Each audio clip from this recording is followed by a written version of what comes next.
Yo!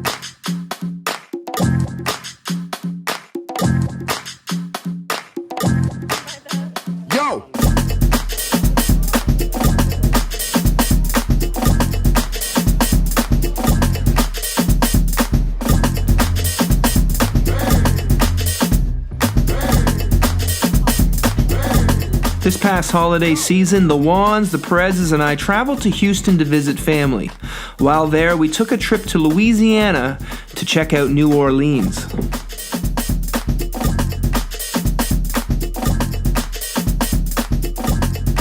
Stopping for lunch just outside of Baton Rouge, there was only one place we wanted to eat at. Quion's Barbecue in Port Allen. Look it up, this place gets great reviews. And I mean, how couldn't it? Look at this food. Ribs, baked potatoes, all sorts of Southern comfort food, and one of the friendliest staffs I've encountered in a long time. If you're ever in Port Allen outside of Baton Rouge, you have to eat here.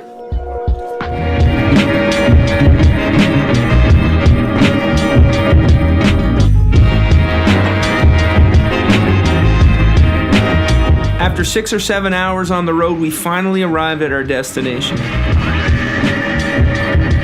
Also known as the Big Easy, the Crescent City, NOLA, New Orleans is the birthplace of jazz music and home to the historical French Quarter and Bourbon Street. Being a hip-hop head, I have to mention the famous rappers from New Orleans. Some of my favorites, Lil Wayne, Mystical, and the No Limit Soldier himself, Master P. This is where we stayed. It was close to everything we wanted to see. Here's a review from one satisfied customer.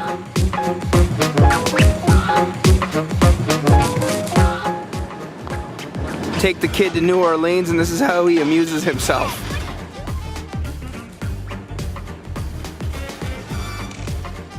Our first night there was all about getting to know the lay of the land, so we checked out some sites around the hotel.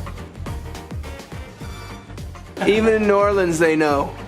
Calgary Flames hat worth more than the Edmonton Oilers. At one time, it was thought the soil of New Orleans was too soggy to support a building of more than 2 or 3 stories.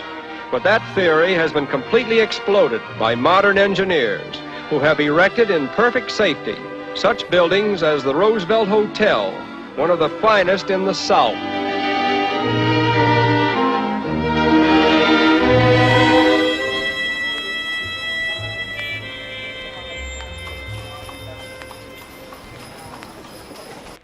After the kids went back to the Troubadour, we went and checked out Bourbon Street. I didn't record much here, but this is probably the funniest thing I saw. This looked like a pretty cool theater. Turns out it opened its doors in 1927 and hosts a lot of concerts and comedy shows. Right across the street was this place. It probably got shut down after this concert. We ended our night at the hotel rooftop bar. This was a pretty good view, even with all the fog. The chief thoroughfare of New Orleans is Canal Street, one of the widest main streets in the world, and the hub around which revolves most of the city's modern activity. Less than a century ago, there flowed here a crudely built canal accommodating a motley array of boats that passed to and fro with variegated cargoes and sleepy skippers. But all that has vanished now except the name, which still clings to Canal Street. The next day, we got up early and we checked out the French Quarter and surrounding neighborhoods. This part of New Orleans is very walkable. How do I look? Pretty good. Look sweaty? Yeah. What is it? You got a sunburn. Do I actually? I think you're a little bit sunburned. December 22nd, 2017, sweating profusely So which one is it? in New Orleans, French Quarter. Beautiful. This place is amazing. What do you think?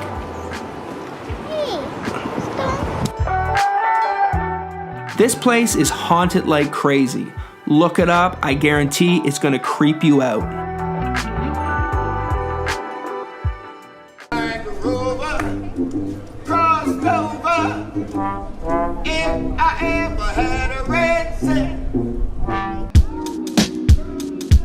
They are machine washable. Okay. They are triple seamed, so you can really beat the crap out of it.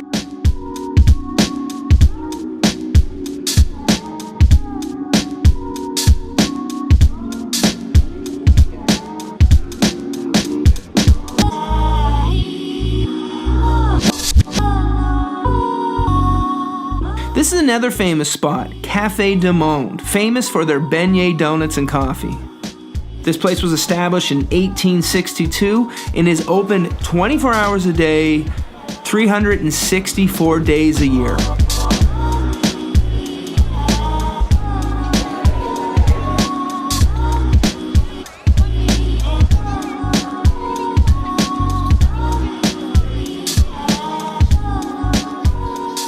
I noticed this statue of Joan of Arc on the way to Crescent Park. I saw the exact same statue in Portland, Oregon, June 2016. Although it is situated over 100 miles from the mouth of the Mississippi, New Orleans claims the distinction of being the second port of the United States in handling foreign commerce, and each day brings to its busy docks ships that fly the flags of many nations. This was a nice area to walk around in and get a really good view of downtown New Orleans.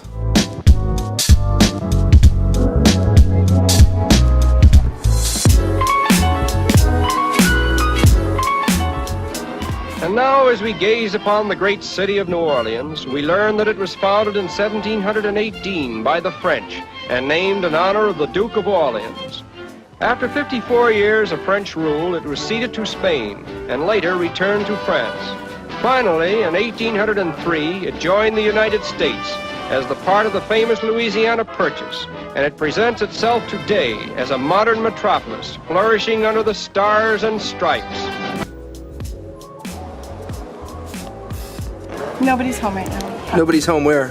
At Solange's house. I can't hear you. At Solange's house. No one's home. I don't know what we would do if someone was there. Did you go through the garbage to see if her name was on the parcels? I looked, I didn't touch it. I never touched it.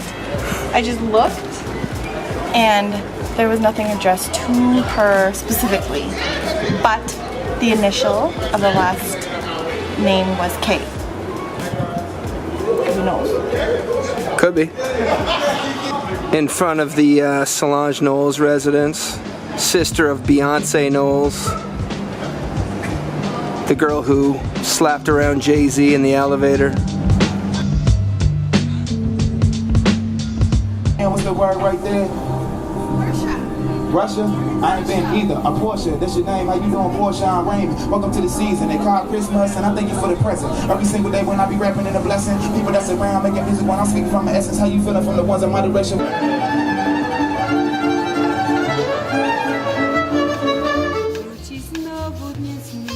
Superdome, 2 blocks down, a big building, a big roof. You can't miss it. Hey, enjoy yourself.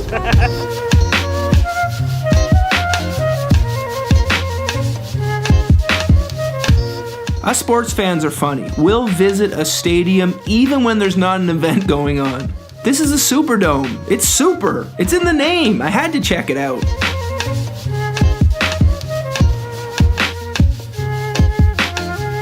Next door to that is where Anthony Davis and the Pelicans play.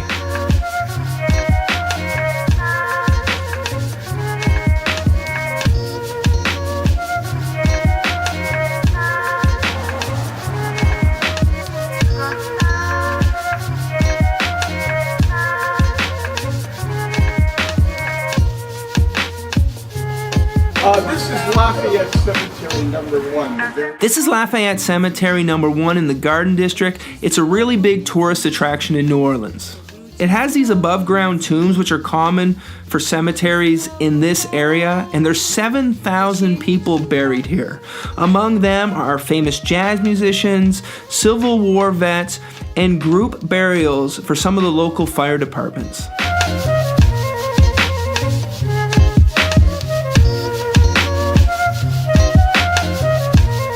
This trip allowed me to get a little taste of what New Orleans is all about. I would definitely come back, and I would encourage you to check it out as well.